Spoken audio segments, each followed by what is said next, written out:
ओम तव कथामृतं तप्तजीवनं कविभिरीडितं कल्मषापहं श्रवणमंगलं श्रीमदाततं भुवि गृह्णन्ति ये भूरिदा जनाः।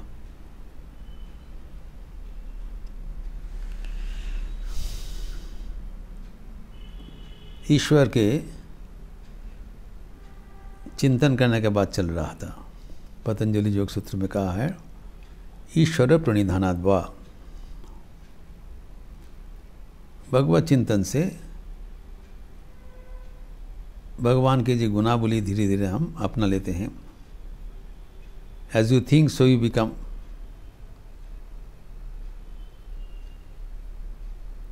हम जैसे सोचते हैं वैसे बनते हैं। इसलिए कहा गया है ईश्वर के बारे में, अगर हम ईश्वर की पूजा करते हैं, ईश्वर के हम अनुचिंतन करते हैं, तो धीरे धीरे हमारे जीवन ईश्वरमुखी हो जाएगा। इसको और भी टेक्निकली आगे बढ़ाने के लिए पतंजलि निगूढ़ तत्व परिवेशन कर रहे हैं। महर्षि पतंजलि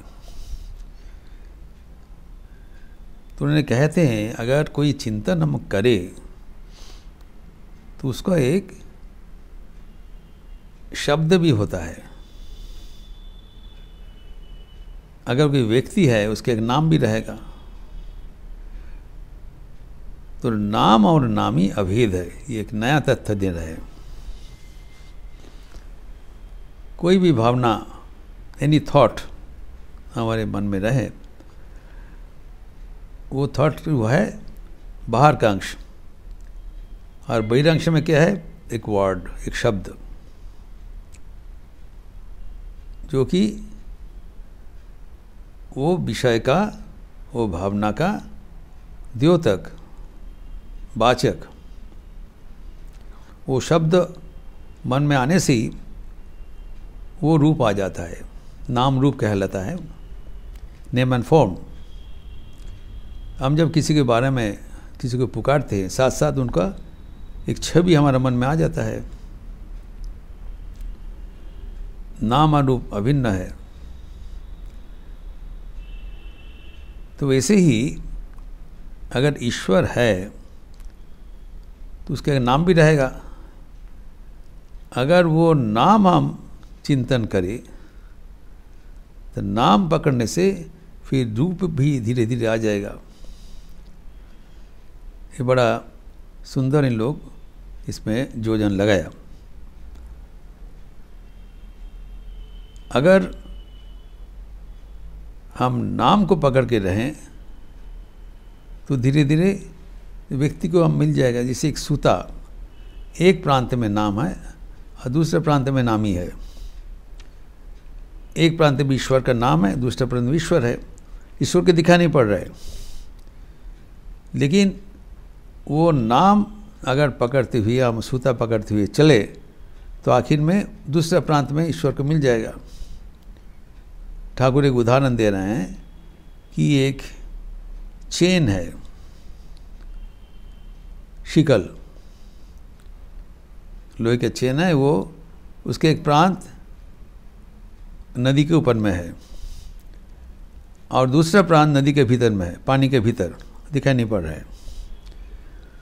अगर चेन को पकड़ते हुए एक एक जो लिंक पकड़ते हुए धीरे धीरे नदी के भीतर प्रवेश करे तो दूसरा प्रांत में हम पहुंच जाएंगे, वहाँ पर ईश्वर है। तो नाम अनुसरण करते हुए नामी को प्राप्त करना, ये एक नवीन एक पंथा बताया, नाम रूप अभेद। यद्यपि जो विषय है, विषय का जो शब्द, जो नाम होगा, वो वेरिएबल हो सकता है। जैसे कि अनेक भाषा है तो एक ही भावना का, एक ही विषय का अनेक भाषाओं में हम उसको इंडिकेट कर सकते हैं, उसका शब्द भी अलग अलग है। इसीलिए जो वाचस्पति मिश्र जी इस पर टीका लिखा है व्यास के योग शास्त्र में, उसमें क्या दिया है,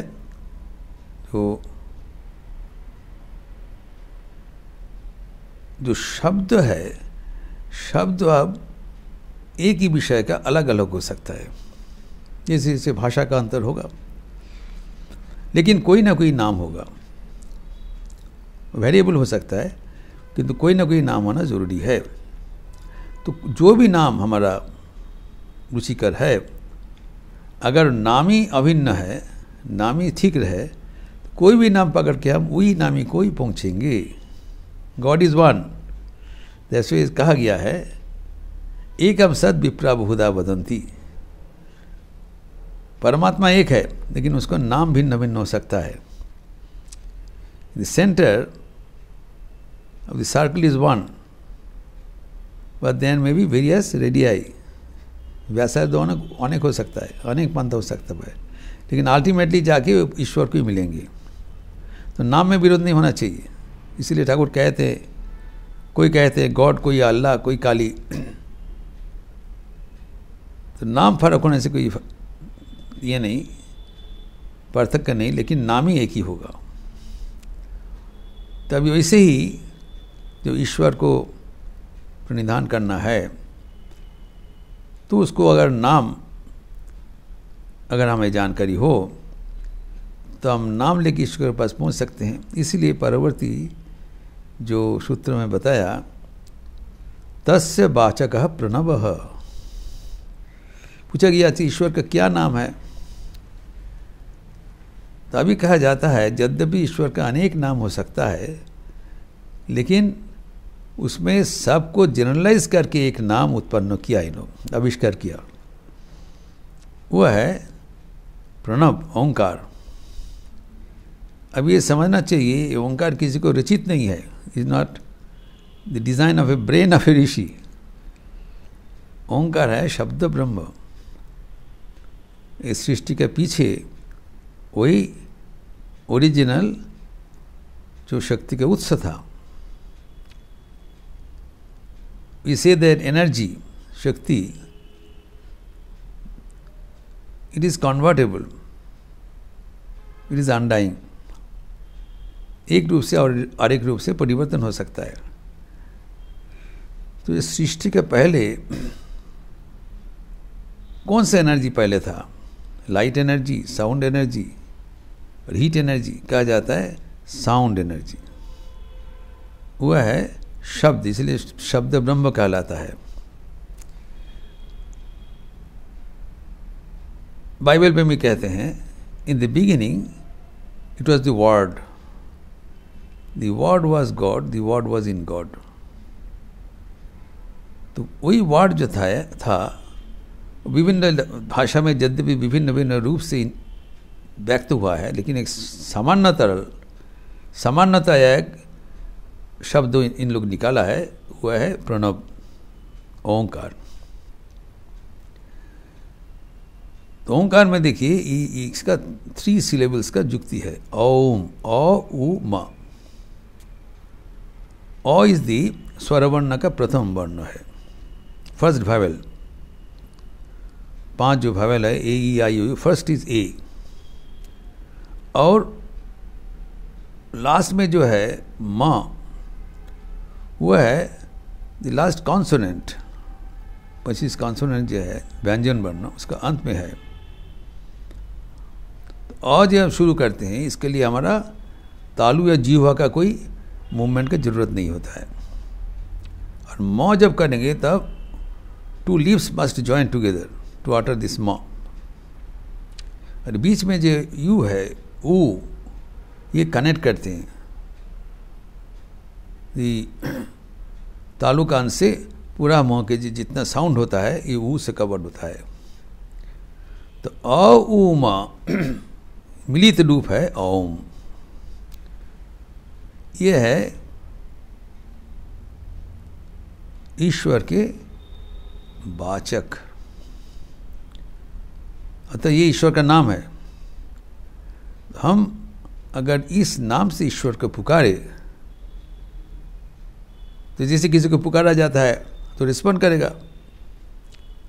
तो ईश्वर जरूर कभी ना कभी रिस्पॉन्ड करेंगे। एक भरोसा से ईश्वर का नाम लिया जाता है और यही ईश्वर का बीज मंत्र कहलाता है।